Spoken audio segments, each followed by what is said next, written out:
I know how to be rid of you now. For good.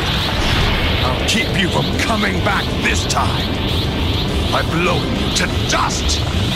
Farewell, Bulma, Trunks. Even you, Kakarot.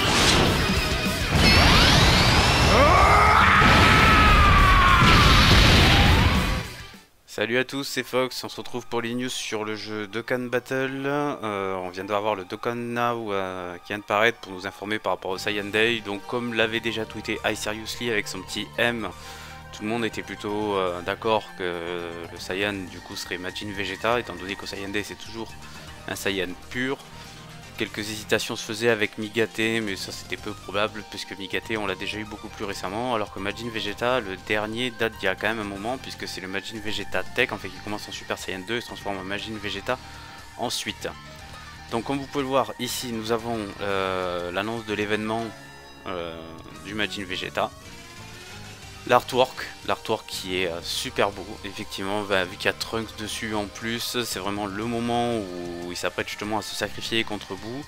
Ce sera un leader catégorie sur famille de Vegeta et saga de Boo, un leader à 170% mais qui passera à 200% si il y a un personnage catégorie guerrier Genie dans l'équipe. Donc guerrier Genie, plutôt à privilégier un personnage Trunks pour que tous les passifs du personnage puissent s'appliquer. Comme vous allez voir, s'il y a un Trunks dans l'équipe, le personnage va gagner bien en puissance. Et le ZTUR qui va l'accompagner sur le portail va justement lui aussi aller en ce sens.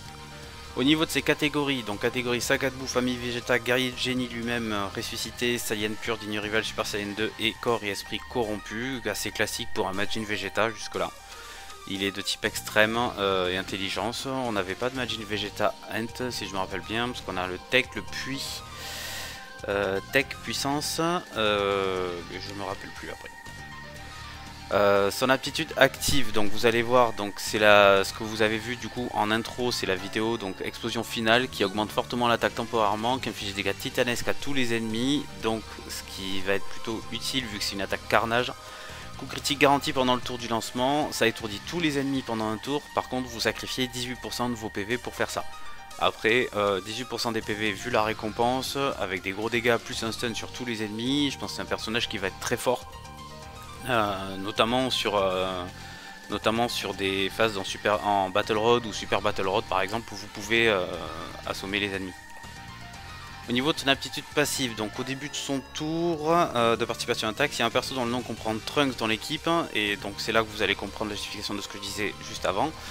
Lance l'animation d'apparition, donc une fois seulement, et du coup ça déclenche l'effet de dégâts subis réduit de 30% pendant le combat, attaque EDF plus 180%, attaque EDF plus 50% en plus lors d'une attaque spéciale. S'il récupère 3 sphères de ki, il va gagner def plus 50%, et 6 sphères de ki sont obtenues, là dans ce cas là ce sera dégâts subis réduits de 20%. Donc là déjà vous avez vraiment un passif qui est énorme si jamais il y a un autre Trunks dans l'équipe.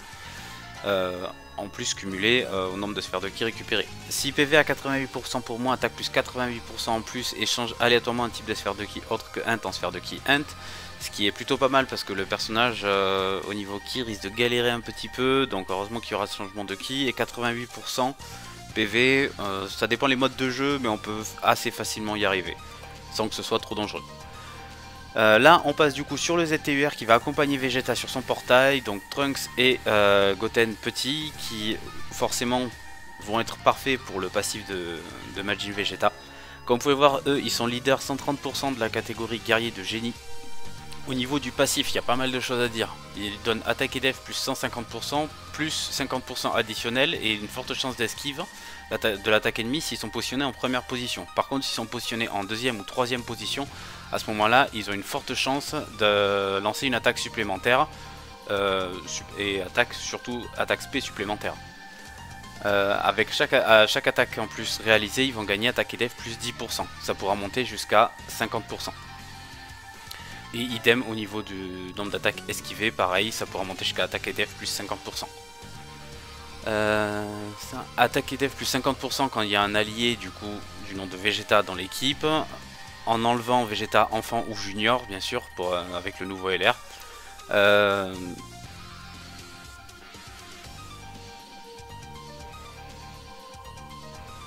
oui, et il a donc Et en plus, donc chance moyenne de réaliser un coup critique si cet allié attaque dans le même tour que ce personnage. Donc ce sera vraiment une carte qui ira avec le Majin Vegeta. Ou avec un Vegeta, bien sûr. Au niveau de son attaque spéciale, donc frappe de victoire, qui augmente l'attaque et la def pendant un tour. Bon, rien de fou, ça fait quand même des dégâts suprêmes, après à voir ce que ça va donner in-game. Voilà, donc c'est tout pour ce petit point. Et continuez quand même à penser que l'anniversaire arrive assez prochainement, donc forcément Majin Vegeta ça va hype beaucoup de monde, moi notamment, évidemment.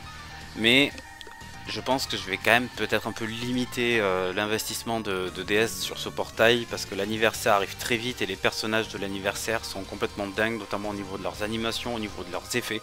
C'est vraiment les prochains must-have du jeu. Voilà, merci beaucoup d'avoir visionné cette vidéo, je vous dis à plus pour de nouvelles infos, et n'hésitez pas à commenter et à liker si le cœur vous en dit. A plus.